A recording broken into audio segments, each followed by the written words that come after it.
Hey everyone, Assalamu alaikum. Welcome back to my channel Cooking A to Z. ভর্তা প্রেমীদের জন্য আবারও হাজির হয়েছি একটি ভর্তার রেসিপি নিয়ে। তৈরি করে দেখাবো টালা পেঁয়াজের ভর্তা।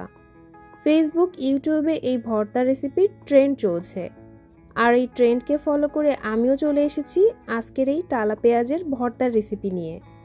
চলুন তাহলে দেরি না করে ঝটপট দেখে নেওয়া যাক আজকের এই ভর্তার রেসিপি। ভর্তার জন্য এখানে 20টার মতো পেঁয়াজ নিয়েছি। আর এই ভর্তার জন্য অবশ্যই দেশি পেঁয়াজ নিতে হবে ছোট সাইজের। পেঁয়াজগুলোকে কিন্তু পানি দিয়ে ধোয়া যাবে না। চুলায় একটা প্যান বসিয়ে হালকা গরম করে দিয়ে দিচ্ছি পেঁয়াজগুলো। চুলার ফ্লেম মিডিয়াম টু লোতে রেখে পেঁয়াজগুলো টেলে বা ভেজে নিতে হবে। আর পেঁয়াজগুলোকে টেলে নেওয়ার সময় তেল ছাড়াই টেলে নিতে হবে। পেঁয়াজগুলোর কালার পরিবর্তন হওয়া পর্যন্ত টেলে নিতে হবে। পেঁয়াজগুলো এমনভাবে ভাজতে হবে যাতে ভিতরটা সিদ্ধ হয়ে যায়। একটু সময় নিয়ে ভাজতে হবে আর ভাজতে ভাজতে এক পর্যায়ে দেখবেন পেঁয়াজগুলোর কালার পরিবর্তন হতে শুরু করেছে। দেখুন পেঁয়াজগুলো টেলে নেওয়া হয়ে গেছে। এখন চুলা থেকে নামিয়ে নিয়ে পেঁয়াজগুলো এক সাইডে রেখে দিব ঠান্ডা হওয়ার জন্য। প্যানে দিয়ে দিচ্ছি 1 চা চামচ সরিষার তেল। তেল গরম হলে দিয়ে দিচ্ছি 6 থেকে 7টা শুকনা মরিচ। আর শুকনা মরিচ বোটা সহ মচমচে করে ভেজে নিতে হবে, কিন্তু একদম পুড়িয়ে ফেলা যাবে না। মরিচের পরিমাণটা আপনারা আপনাদের টেস্ট অনুযায়ী বাড়িয়ে কমিয়ে নেবেন।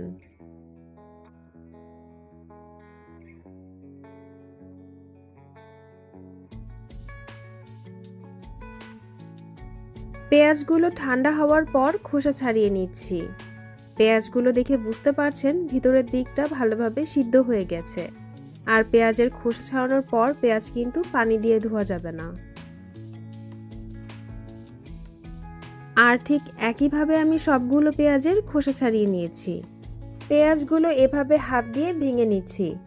চাইলে আপনারা পেঁয়াজগুলো 4 ভাগ করে হাত দিয়ে ভেঙে নিতে পারেন, তবে ভাজার পর পেঁয়াজগুলো অনেকটা নরম হয়ে যায়, তাই হাত দিয়েও ভাঙা যায়। এবার হাত দিয়ে আমি এভাবে একটু মাখিয়ে নিচ্ছি।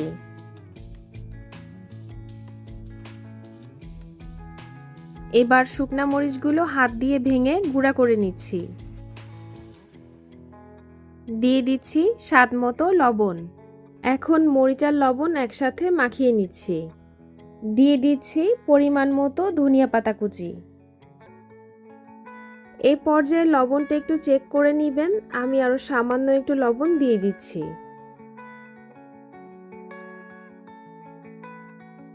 আর সবশেষে দিয়ে দিচ্ছি 1 টেবিল চামচ সরিষার তেল। সবকিছু একসাথে ভালোভাবে মাখিয়ে নিলেই তৈরি হয়ে যাবে টালা পেঁয়াজের ভর্তা।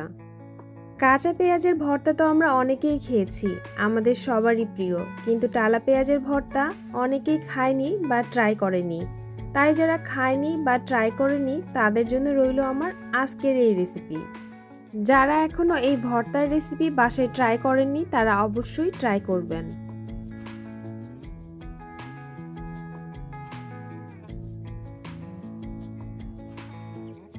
আর এই ভর্তাটা গরম গরম সাদা ভাত আর ডাল দিয়ে খেতেই বেশি ভালো লাগে। আপনারা এই টালা পেঁয়াজের ভর্তার সাথে অবশ্যই ডাল রাখবেন, এতে করে খেতে বেশি ভালো লাগবে। আশা করছি আজকের এই ভিডিওটি আপনাদের ভালো লেগেছে। ভিডিওটি ভালো লাগলে অবশ্যই লাইক, কমেন্ট এবং সাবস্ক্রাইব করতে ভুলবেন না। আপনাদের একটা লাইক কমেন্টই আমার অনুপ্রেরণার উৎস। প্লিজ আমাকে উৎসাহিত করুন আপনাদের সাথে থাকার জন্য। আজকের মতো এখানেই বিদায় জানাচ্ছি। দেখা হবে পরবর্তীতে নতুন কোনো রেসিপির সাথে। আল্লাহ হাফেজ।